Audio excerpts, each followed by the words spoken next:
Welcome to Saucer Squad, the podcast about staying sober in the city, with your hosts, Kate Sander and Jess Valentine.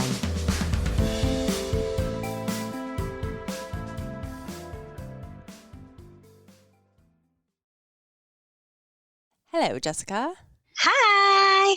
What's up? This is a special episode. This is a major milestone. What are we going to call this one? Jess's Breaking up last is hard dance. to do. Yeah. Breaking up is hard to do. Except when it's me and you. Oh my God, so sad. Jess's farewell tour. Yeah. I guess this is our last episode as co-hosts, which is so sad. Luckily, I don't have like an emotional bone in my body, so I'm not like I got a little bit emotional today while I was like scooting. I was like, oh, sad. I mean, not I didn't like scooting. I didn't cry, but I did have like a My like main thing is I just want us to like stay in touch. Well, yeah. Obviously. Obs. But because we're both bad at I'm bad at it. I'm not a flaker, so invite me to something. Yeah. This just in. Kate is no longer a flaker. I'm not a flaker. I am. Okay. It's been literally almost 200 episodes. That's a lot of episodes of a podcast. It's a lot of episodes. Can you even believe we did it this long? I can't believe it's crazy. At like 4 years, 200 episodes. That's that's just a lot of fucking time. I know. Hold on, I gotta open my Pepsi. Okay, nice. What would you say has been your favorite episode? Do you have a favorite episode? I mean, I know it's hard to pick a favorite. I don't think I have a favorite episode. I really enjoy the hot mess stories. And I liked in the very beginning when we did like kind of like the getting to know you, like this or that, that kind of stuff. Yeah. But it's also hard when there's like almost 200 episodes to choose from. It's like, how do you pick just one? So those are, I like the icebreaker ones too, just because it makes you kind of think. But I would say hot mess, and then in the beginning are getting to know you episodes. Final answer. It was like so long ago though. My God, it really was so long ago. No, I think we did like IGTV, like when that was a thing, and it was in your old studio. And that was really fun too, getting together and like having little that was when you still lived here. Photo shoots. So much has changed. I know, not just sobriety. Like literally everything has changed everything is different. When we started. It was crazy. What a wild ride. How do you think the podcast has helped or hurt your sobriety? Well, it hasn't hurt in any way, shape, or form. No? I think that, I mean, the only thing that I guess that you can kind of say is that, like a negative is that when you put yourself out there, people are always looking for you to fail or to critique you or judge you. God forbid you were like make any wrong move. People want to like call you out, but that's also just kind of accountability at the same time. So it's not really a negative. I think the only negative thing that's come out of the podcast is when we get like haters. Sure. But I feel like we haven't in a long time, but if we have, I haven't noticed it. So it hasn't affected me. But yeah, as far as like sobriety goes, I think it's only helped. Yeah. You know, who knows where I'd be if we never did the podcast. Yeah, same. God. Yeah. I mean, I think because of the podcast, so much of my life is different. Because of like sobriety, yes, but also like this podcast about sobriety specifically.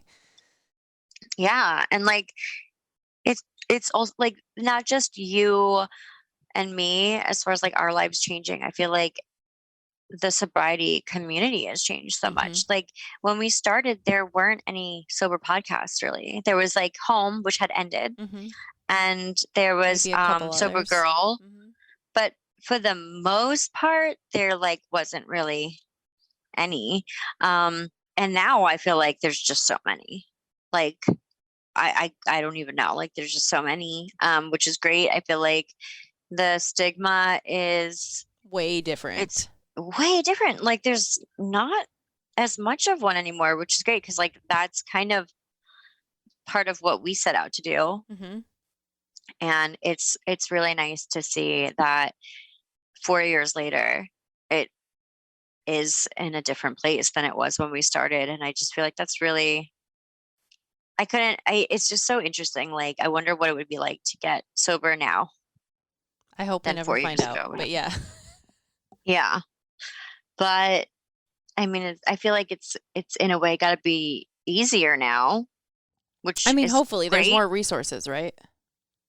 There's way more like non-alcoholic resources. Drinks. There's more non-traditional avenues. There's more books. There's just more options. Mm-hmm. So I feel like people have more of a kind of like a choose your own adventure as far as, you know, kind of mapping out how they want their sobriety journey to look like, rather than people that got sober like 20 years ago and AA was like literally the only option, you know? Yeah. So I think that the sobriety community as a whole has changed immensely in what is relatively a small amount of time.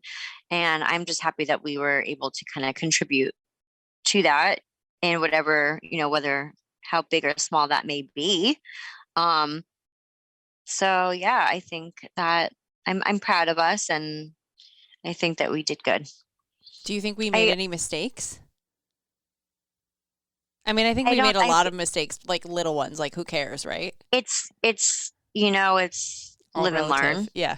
Yeah. And I mean, I could think that something was a mistake and you can think that you stand by it and vice versa. Mm-hmm. I think that I don't know if it's like, I don't want to say I regret oversharing. I think about that a lot. Yeah, but it's out there. Yeah. And yeah. You know, I had to do that because that's kind of what held me accountable. But it definitely like comes and bites me in the ass sometimes, I feel like, because people know things that I don't want people to have an assumption about me before meeting me. Mm-hmm. And, you know, people are crazy. They could be stalkers and like whatever. But yeah, so that's just like a little crappy to think about. Like all the things that I've done are immortalized on the internet. But at the same time, it's like that's what got me to this place. So I can't really, you know, regret it, but it's just Isn't it more weird of that I think shame. it's made me so I think it was for me to overcome and like put it all into the spotlight was a big deal, and now I'm much more of a private but honest person, where before I was private but like almost hiding, if that makes sense. No, that makes sense. Now it's I think that totally makes sense. I feel like when we were getting into the rhythm of the podcast, we wanted to share everything all the time, and that is great. But also, I'm much more discreet, I think, in my real life about what I share, or even like my own personal online. Like I don't really post.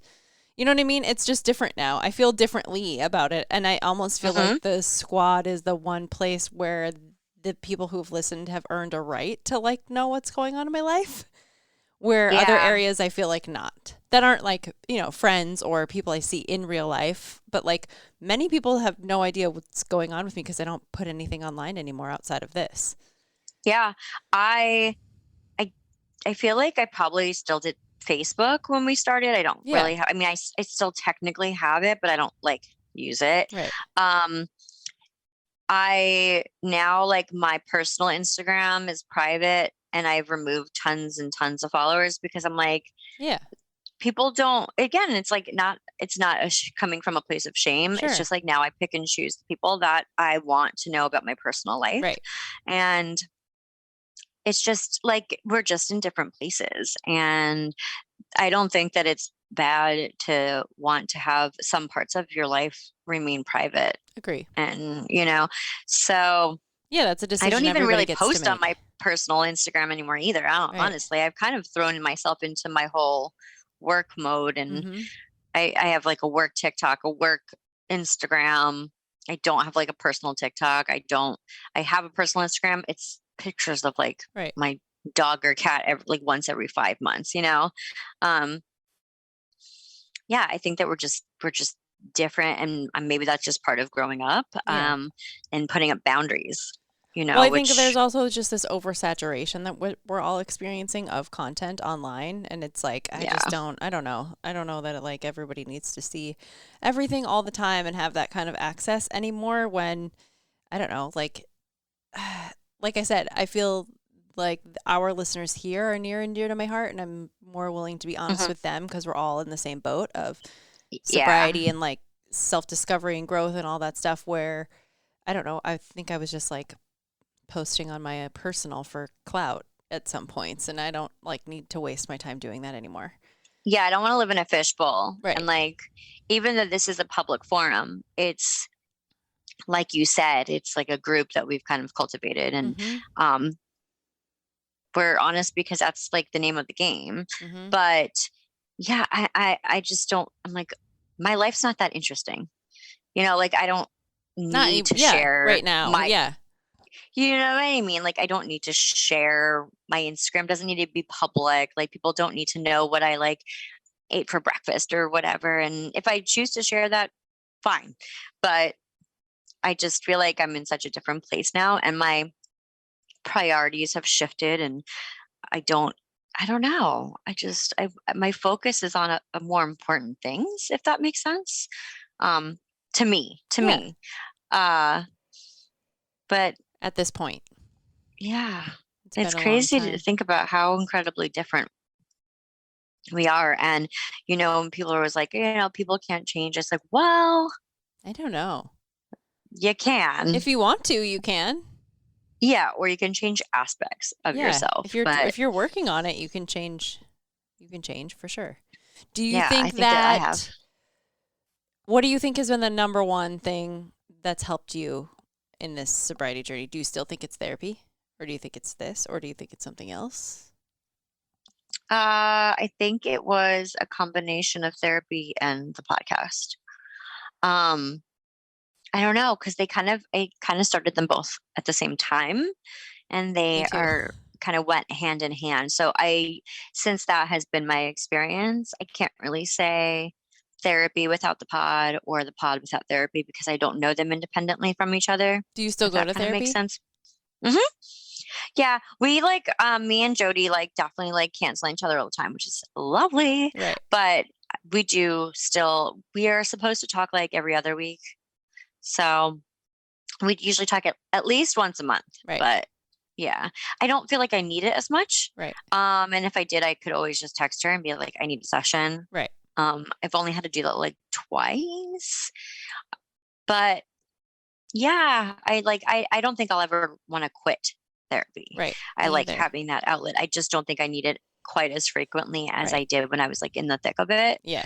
But I couldn't imagine not having therapy. Like, it's such a tool. Yeah. It's just such a tool. What has been the most important thing that you learned about yourself in this process? I like that Kate's like interviewing me. Like, I'm a You like answering the questions though. I like asking them. What's different about me? What do you think is the most important lesson you've learned in doing this? Doing the podcast?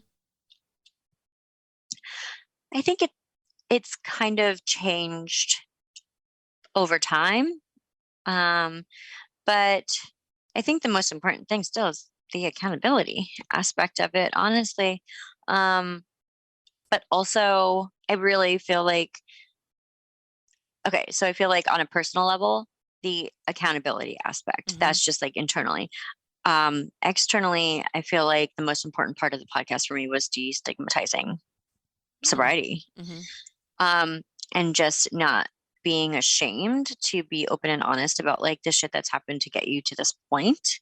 And I still stand by that, even though I was just talking about sometimes it's cringy, but I did cringy things. So, you know what I mean? Like, it's cringy because it happened. Right. Like, not talking about it doesn't make it not happen. So not have happened. So, I would say externally, it's just the destigmatization of sobriety and all that it's, encompasses. Do you have a favorite guest? Oh, That's a great question. We haven't had guests on in a while, so I don't know. I'm trying to remember. We've had a lot of guests, but I know.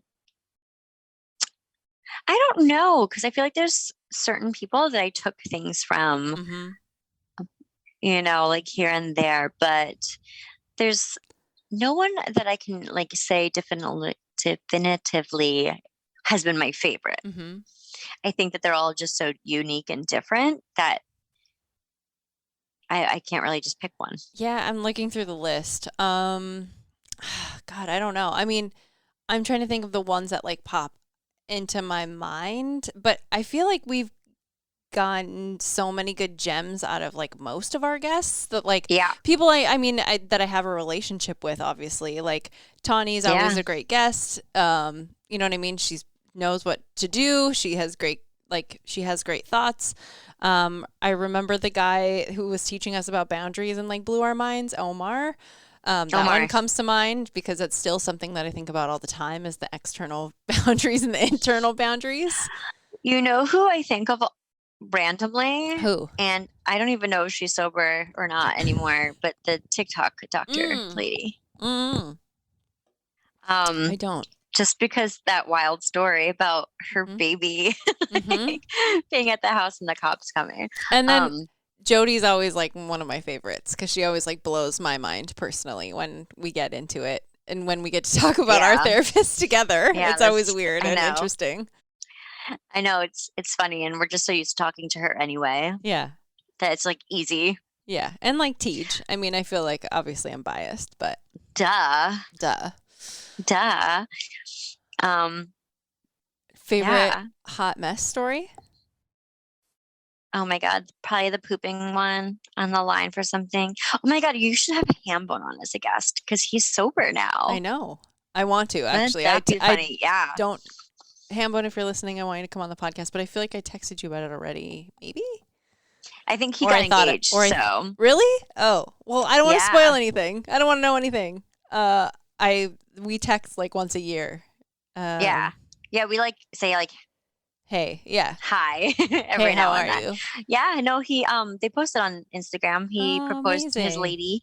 Good for him. So he might be busy. All right, well. I don't know. I think my favorite hot mess so far is still the lady that ate the plant. The succulent. Yeah. And she's just like smiling with all the dirt in her mouth. That was such a good one. There were so many good ones though. What would you tell somebody starting their own sobriety podcast? Oh my God. Hire someone to do all the things for you. And I'm lucky I have a Kate and I have a Nat. Yeah. But it's a lot of work. I feel like people don't realize how much work podcasts are and how expensive they are. Like, you don't make money. No. Like, unless you're huge, like Joe Rogan or whoever the fuck, like, you're not making money off a podcast. So don't think that way. But I mean, podcast, I would hope would be like more of a passion project anyway. Yeah. Than like you thinking you're going to make money. Oh, well, no. I just would like to be a full-time podcaster.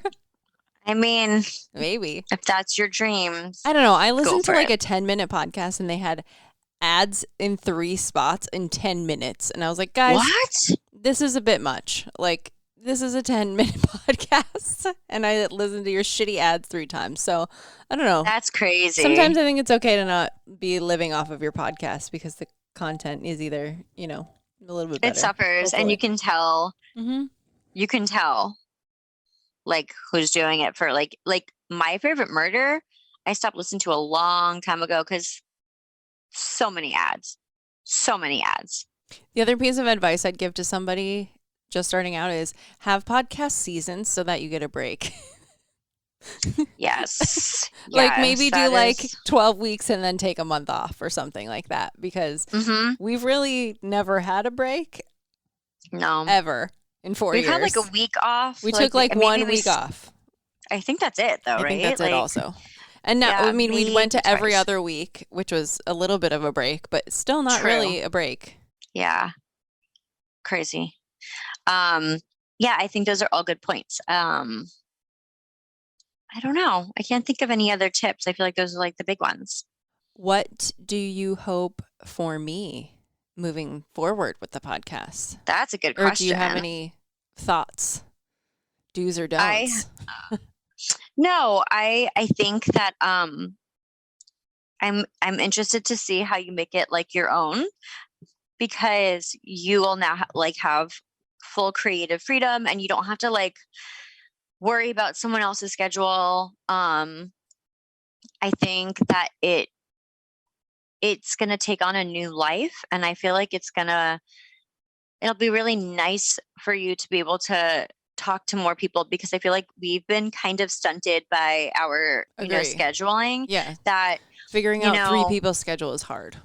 It's so hard. And when we were working with Hambone, it was 4 people's schedule if we had a guest on. So I think that the podcast will be able to go more places and reach different audiences, because you'll have less limitations as far as recording goes. I hope that I just want you to continue it if you're enjoying it. Like, I think so. Like if you're not enjoying it, then I don't think you should, continue it. But I mean, I like I said, I still plan on coming on here and there. So I hope so. Hell yeah. It'll be a lot easier just to pop in and like do like one episode than blocking off like a whole like evening or whatever, But let's see.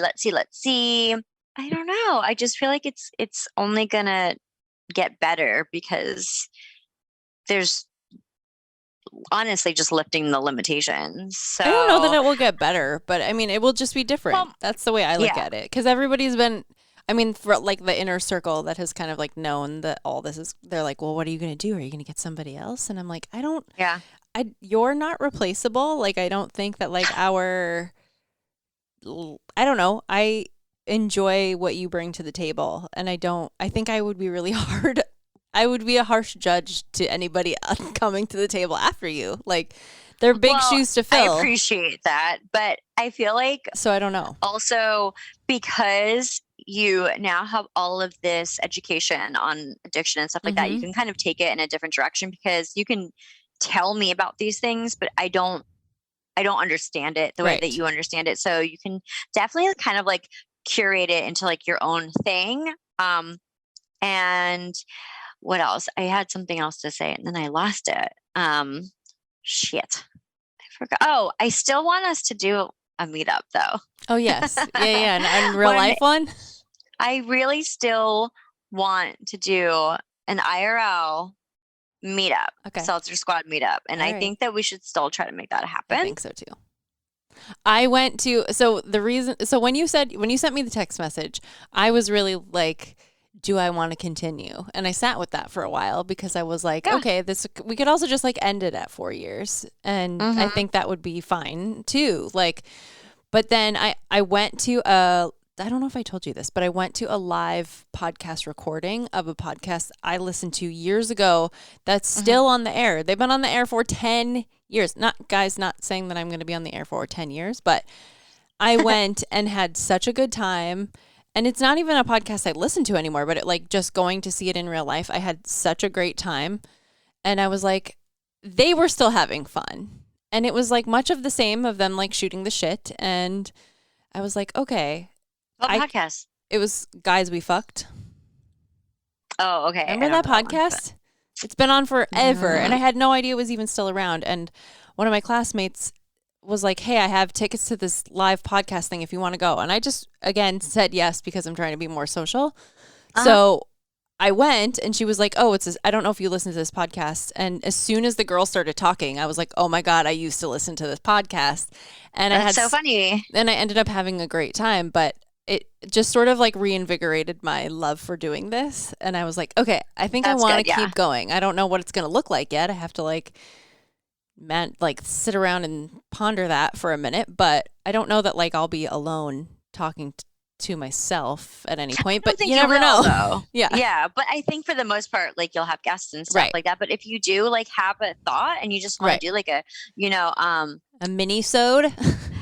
Yeah, mini-sode, just like a train of is it called? Train of thought? Yeah, I don't know. Yeah. Wait, you know what I'm trying to say? Stream of consciousness. Yes. like, you don't have to wait for me. Right. Because like, if there's something that pops into your head and you're like, oh my God, I want to like record this right now, but like, I guess I will have to put it on the back burner and put it in our notes and talk about with Jess. You don't have to do that now, which is really good. Yeah. But it's like bittersweet because I'm like obviously sad to like not do it, but it also is a huge like wave of relief for me. And I feel like I got what I needed out of it. How long did you wait to tell me? Or did you not? Were you like, oh, I don't want to break the news? Or because I felt like it kind of felt natural. Yeah, I feel like we've kind of discussed it in passing. We knew it was coming to an end for me. And I wasn't sure if you were going to continue or if you were going to also bow out because you've also kind of been in a very similar predicament. But then I was talking about in therapy again, and she's like, you have to, if it's not serving you, you need to tell Kate, and that's your homework. So that was my homework one week, was to text you. I'm like, okay. And I wasn't like scared to text you or anything like that because I knew that you get it.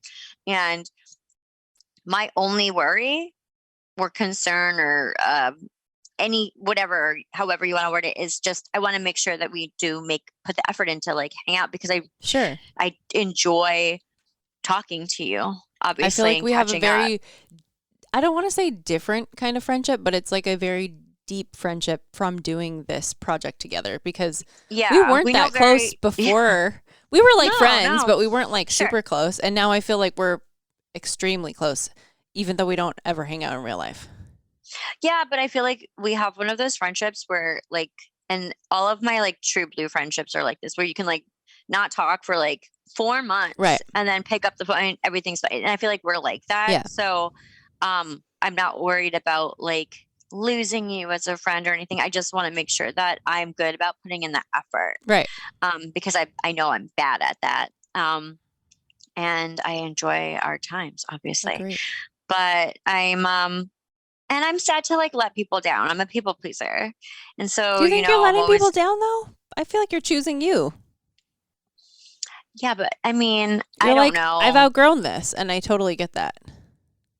Yeah, but I don't mean like letting you down necessarily as much as like the squad. If like people are like, oh, like loser leaving.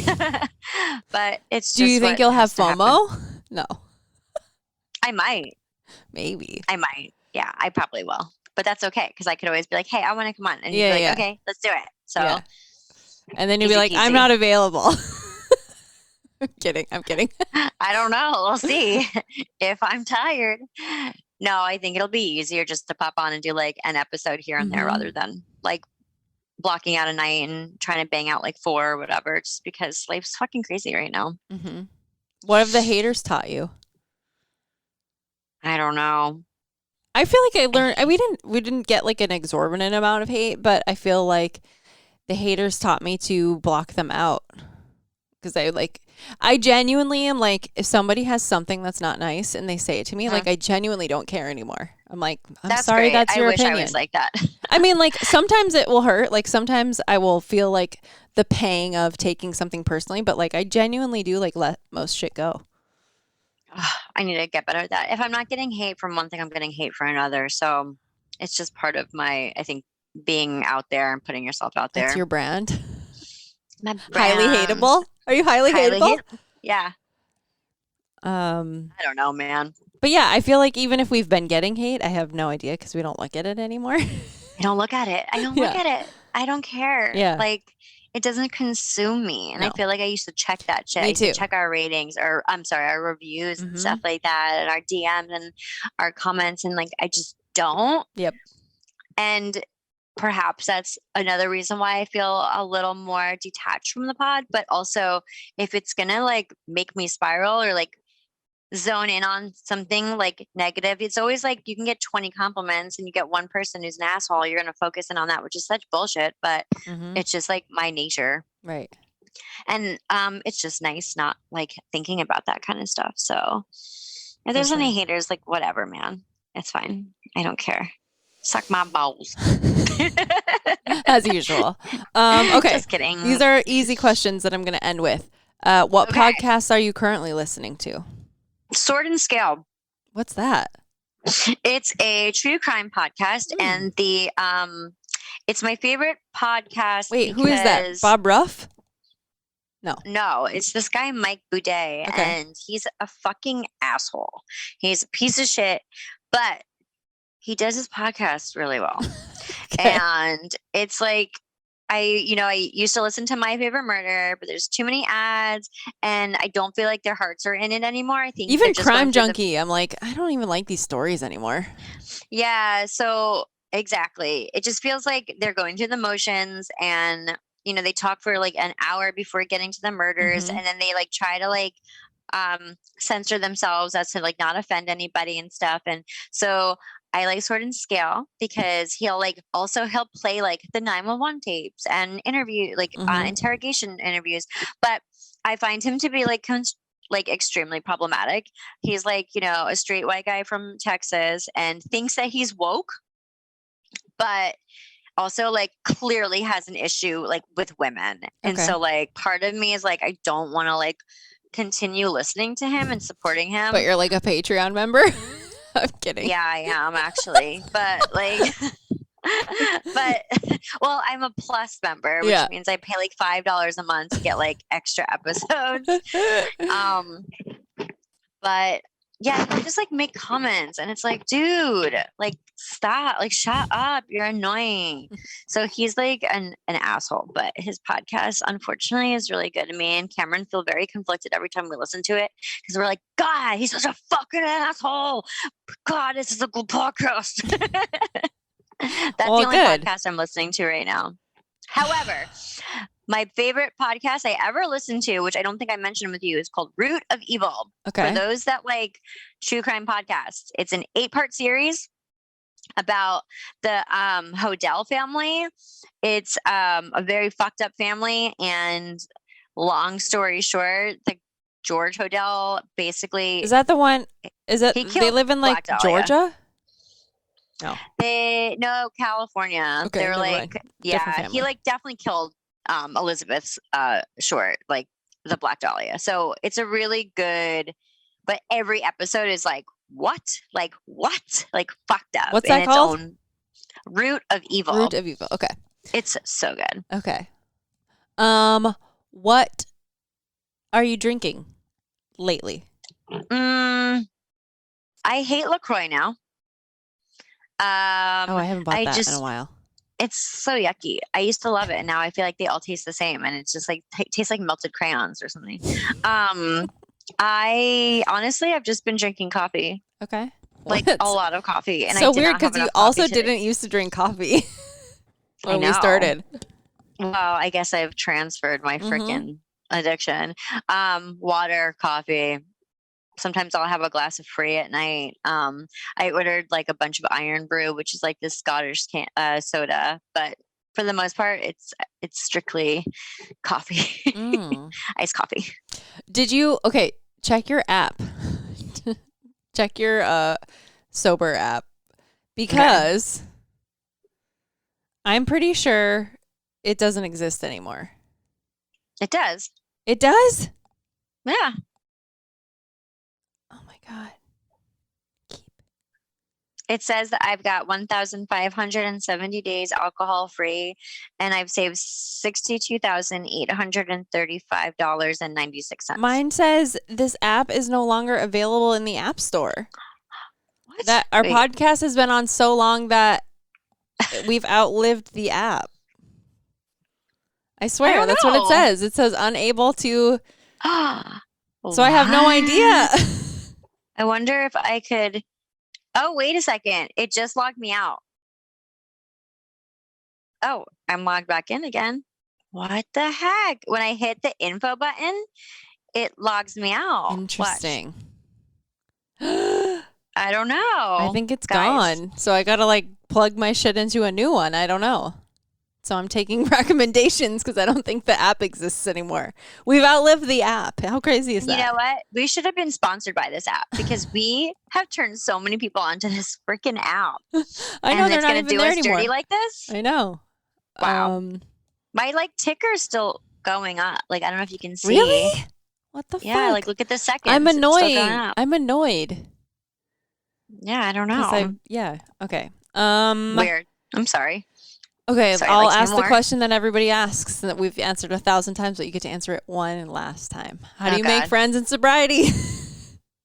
I don't have friends right now. Well, you better make some. I know. Ask me to hang out. I'll come. I will come. Yeah. I'll even come to you. I should, but my favorite sort of friendship is like, can we just watch The Housewives and like eat pizza together on the couch? And I will come and do that. Let's not wear hard pants. No, I will come and do that.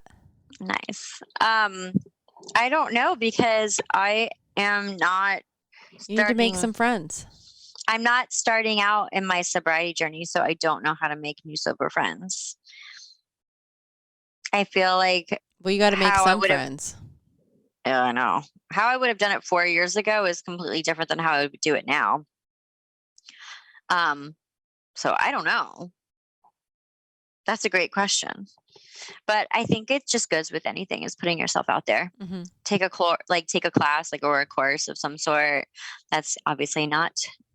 Have you made any new friends recently? Like even like through work or? Yeah, kind of. I'm like friendly with people. Like, do they friendly drink? with people at work and stuff. One sober, one drinks. Mm-hmm. The other two people I haven't like hung out outside of work, so I don't know. Mm-hmm.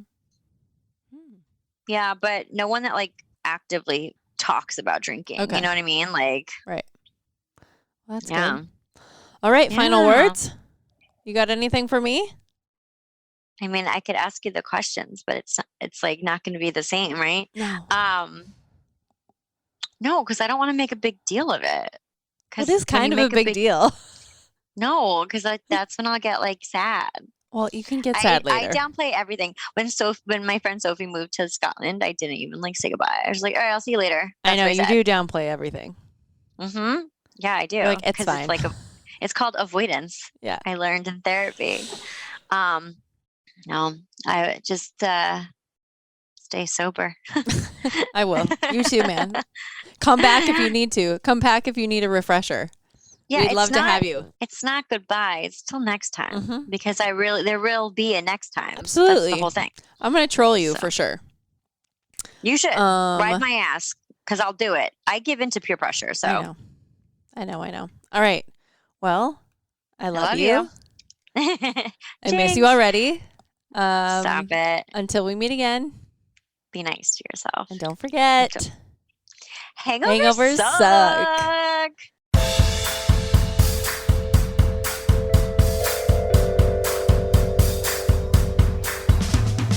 Thanks for listening. Don't forget to rate, review, and subscribe to this podcast. Every review helps other listeners find us. Music by Dead Go West. Art by Kate Sander. For show notes and resources, check out seltzersquad.com.